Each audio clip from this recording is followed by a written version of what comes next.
Good evening, everyone. How's everyone doing? Good. And thank you very much to the Clerk and Recorder's Office. I learned a few things today, so I really appreciate that. Oh, okay. I don't know if anybody's been following the news, but it's been a tough day today. Yeah, I meant to say that. Thank you. Yeah, I think as Democrats, as citizens of Colorado and of this country, I think we work all incredibly hard to feel safe in our communities and to reduce gun violence. And today definitely felt like a step back in a lot of ways. And regardless of how you feel about whether it's, Mr. Kirk at the national level or here, even in our back door at Evergreen High School, I think it is all a moment that we should just take a second to pause, take a breath, and reevaluate how we interact with each other, how we interact with our community, and what we can be doing more to prevent gun violence. Because I think what I took away from today is that I know the legislature has worked really, really hard in this area. I sponsored a bill last year. I know a lot of my colleagues sponsor bills every year. And it just doesn't seem like we're getting to where we need to. And I really do feel it's going to be a conversation with community and with our districts of how we can make a difference. So I'd like to just acknowledge and point out that maybe we should all just think about that, about how we're engaging even with our neighbors here at Windsor Gardens, because not everyone here is a Democrat. We have lots of unaffiliated voters. We have Republicans. And I think we can all just do a better job of being good citizens and being good neighbors. And I would encourage everyone to think about that, ways in which you can do that. So special session. It is incredibly disheartening to hear about the state of our budget to the point where we are going to be down to 5 drop boxes. Is that right? And I agree with you. I think what sets us apart from every other country and everywhere else, and even in here as Colorado, what sets us apart is that we vote and that we have access to voting and that it makes a difference. And I feel just sad in general that we are at a state in which a state in our finances, where we have to make these tough decisions about whether or not we can just hold ourselves up as a democracy. And I find that very disheartening. I come to you to talk about special session because we passed 11 bills. The bills were in healthcare, were in fiscal policy, were in food security, and there's a bill on AI. So we had the task of coming up with $1 billion in our state's budget, and we had to do it in a very creative way. I think if you remember, anytime I've talked, over the last regular session that just ended in May, we cut about $1.2 billion. And we had to cut about another $1 billion just a few months later because of national policies and what's known as the big, beautiful bill, which I know many of you in this room don't feel like that. And I share that sentiment with you because it has caused some significant issues here in Colorado.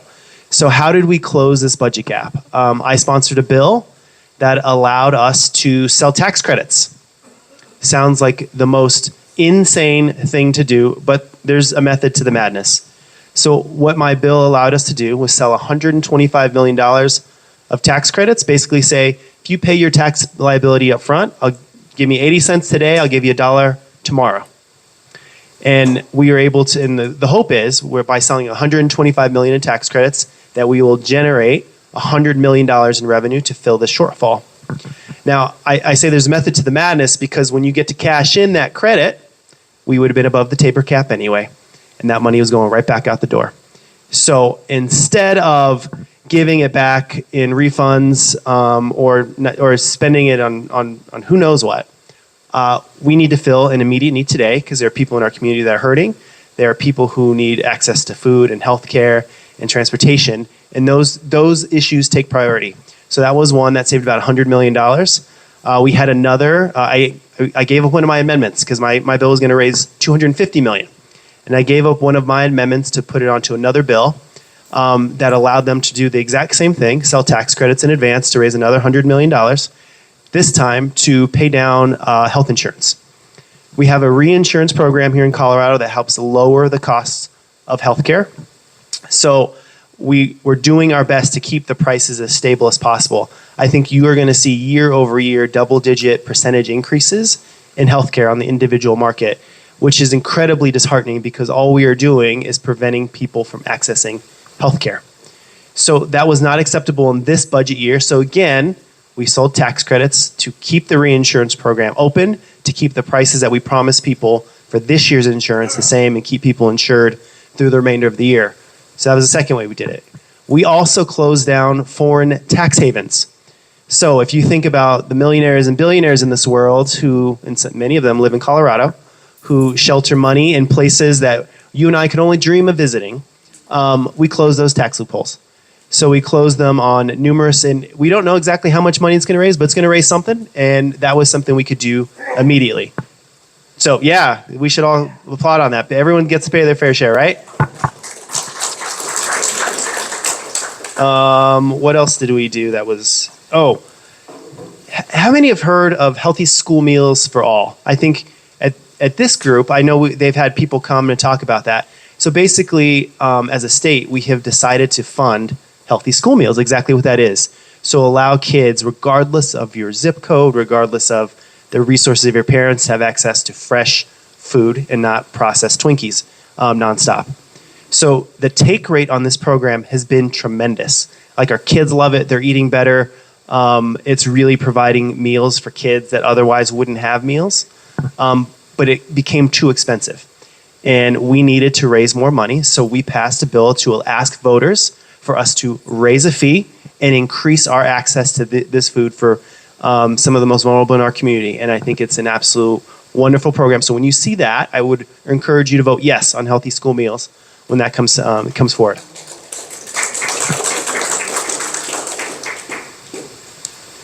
The last one we did, which was somewhat controversial, that we talked a lot about during regular session, but I think, all of us do budgeting at home. And when you don't have enough money to pay your bills, you make tough decisions, and things that you thought were a good idea a few years ago, you got to cut back. So that's what we did at the state level too. And what we did was we eliminated the insurance home office credit. So a lot of my colleagues on the other side of the aisle thought this was a credit for people that have offices in their home, that they were getting, some type of reimbursement from the state if they had a camera and a Zoom connection in their living room. That is not what this is. The home office credit was for insurance companies that had a regional home office here in Colorado. So has anybody been to Colorado Springs recently, or in the last few years?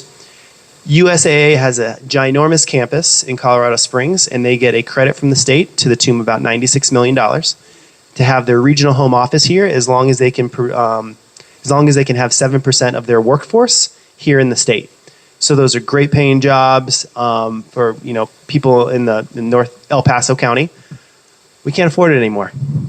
So we took away the home office credit. So that is no longer on the books, and it saved us another $100 million. So how did we close the rest of the gap? Well, we had a rainy day fund, or we have a rainy day fund. We still have a rainy day fund. It is no longer going to be as healthy as it was because this is a rainy day, frankly. So the governor and the legislature decided to use some of the rainy day funds to shore up again this year's budget. And I'll never come to this group and not mention my one favorite topic. We are not in a recession. We have, by all economic metrics, have been doing incredibly well as an economy.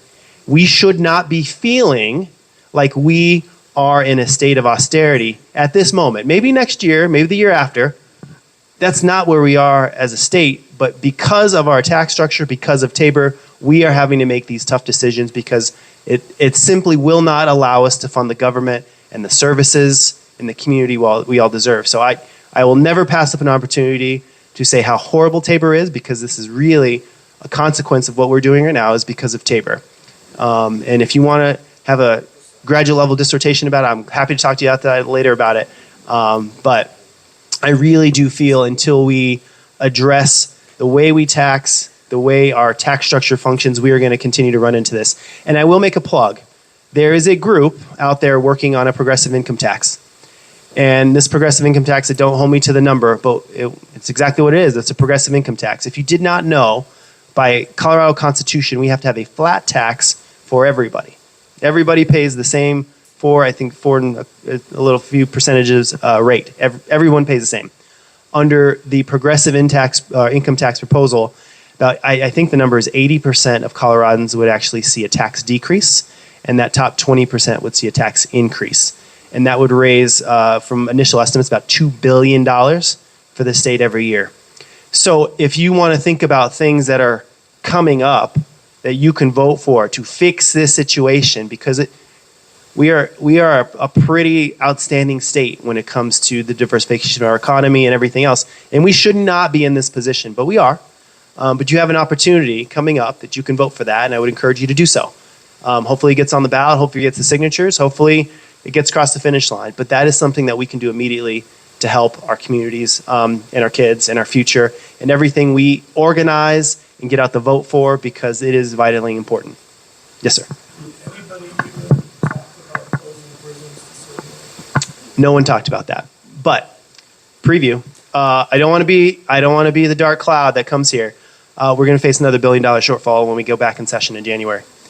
So we are at the point where that first $1 billion, we swept all the couch cushions. We eliminated all the positions that weren't hiring. We saved money that way. This special session, we sold essentially tax income in the future to pay for our current needs. What we're looking at in the next session, I don't know where the easy money is, because I don't think it's there anymore. I think we're just going to be seeing cuts in services and other things. And again, hopefully there's an opportunity where we can fix that on an upcoming ballot, and I will keep you updated as I get information about that initiative. I will share that with this group, because that is something we can do right out of the gate to really shore up the finances in the state. Oh, and I'll make one more point. So I just told you about $3 billion worth of cuts. I have colleagues in that building that talk about, we don't have a revenue problem, we have a spending problem. And I will say, you are not listening to your community, because we are sent here to have great schools. We're sent here to have access to health care. We're sent here to have less than $16 billion in unfunded infrastructure in the state. We are sent here to solve big problems. And I just told you we cut $3 billion from the budget. We don't have a spending problem. We have a tax structure problem. And that just needs to be fixed right out the gate. Thank you. All right, yes.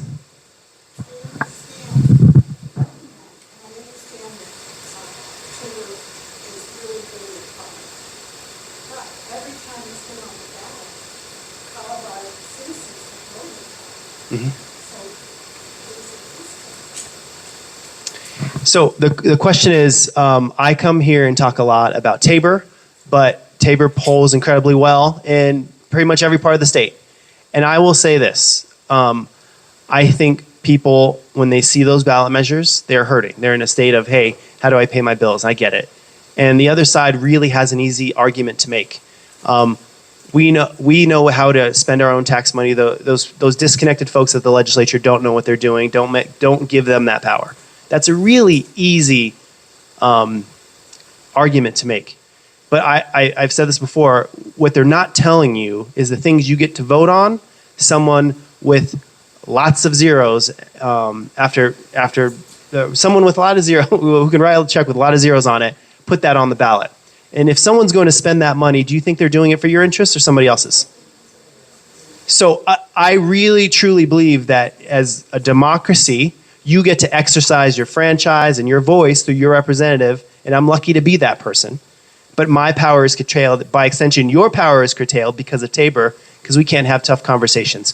We can't talk about how we can be creative and more enterprising with, you name it, because of Tabor. And it is simply prevents the legislature from having the flexibility it needs to adjust the realities. Like, we cannot put on a ballot measure every single election if we don't know what we need. I mean, that's a 2-year process to get something on the ballot. And we just cannot react quick enough to essentially forecast the need that we have once we see it. Mike. They described a tax structure that would raise the taxes on the upper 20% and maybe decrease it on the lower 20%. I'm okay with the amount of taxes that they pay right now. I'm not hating the resolution here. I'm quite sure that maybe some people do. But my God, it will be refreshing to tax the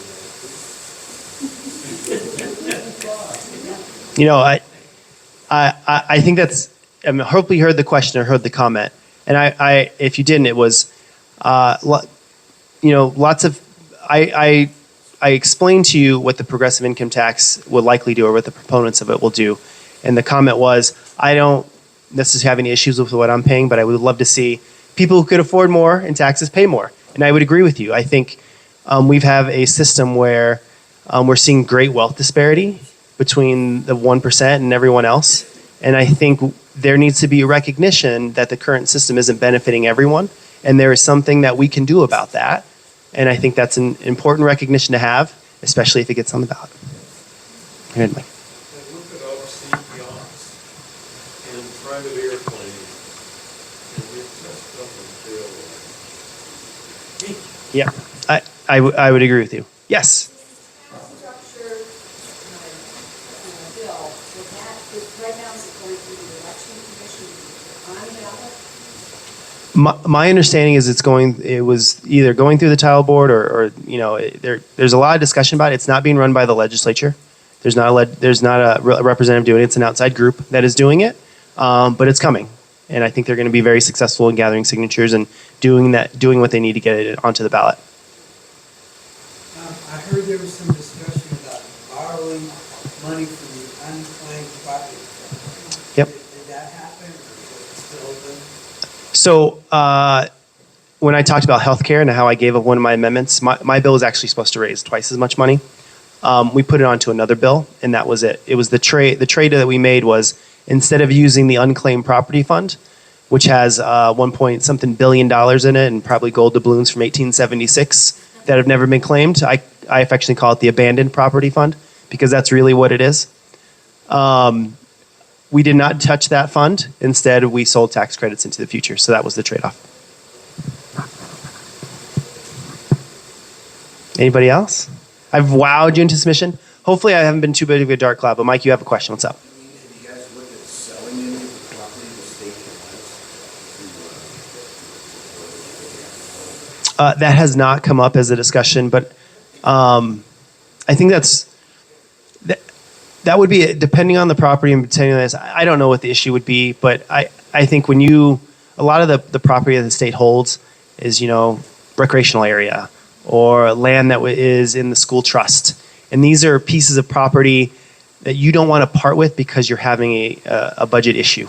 Like these are long-term health of the state kind of things, and I think I would really look closely at what we're looking at selling before we even go down that route. Yes, sir. Yes, I see a lot of waste in Seaton County. A friend of mine was forced into retirement. Budget cuts. Is there a lot more of those going to happen?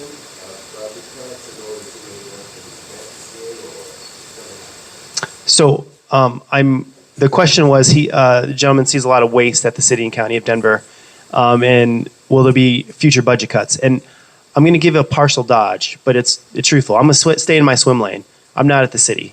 I'm at the state, and I know there have been questions about whether the state has had some waste in it. And anytime you look at a government agency, and I'm serving my 20th year this year in the military, so I know a little bit about this. Anytime you will have a government agency, things aren't going to be as efficient as you want. Does that mean people are acting in bad faith or doing it? No, it doesn't. It means working in the public sphere and being a public servant is hard. And sometimes you just can't be as efficient as you want. I don't know what the city and county's books look like, but I know there's a lot of great people over there that are trying to do the right thing. That's why we have elections. You can hold them accountable, and we should fund them. So, yes. But it's sort of a broad-based. Yeah. So with the political climate, I'm nauseated every time I watch the news, and you're in the military, is there a possibility that Trump is going to be able to declare martial law and have Americans fire Americans and really ruin the elections? That's my big, I was an English teacher, that's like my dystopian fear of, 1984 and Iron Common and all that. Yeah, I mean, Is it gonna be okay? so this is, just Sean talking here. Well, I understand I'm also up here as your rep, so I get that too. The president has every right to declare martial law. He does. But I will tell you, I serve with some incredible Americans that really do hold the Constitution at heart and that think through, are we following lawful orders? Are we following the law? And I know a lot of my colleagues, my hair is all tuned up because I got reserve duty this weekend, actually. Thank you. I know a lot of the people I serve with feel that exact same way. So I will offer you that. We have people in places of power that are always trying to do the right thing, and I think that should make us all feel very happy or very comfortable. Yeah. Any other questions? No? Well, it is always a pleasure to be here, and I always try to be positive at the end. I know we talked about some heavy stuff at the beginning, and I know things aren't looking so great, but I will never, just like Tabor, I'll never pass up an opportunity to say, we have a room that is pretty full of really concerned citizens that are engaged, that haven't put their head in the sand for these 9 months or however long, and want to participate in this democracy. And I think that is important. When this room stops being full, when the HD6 meeting stops being full, we got other problems. But that's not the case. If you've been to either one of those meetings, we have really good showing because we have neighbors and friends that care about this community, and I think we should all really be proud of that.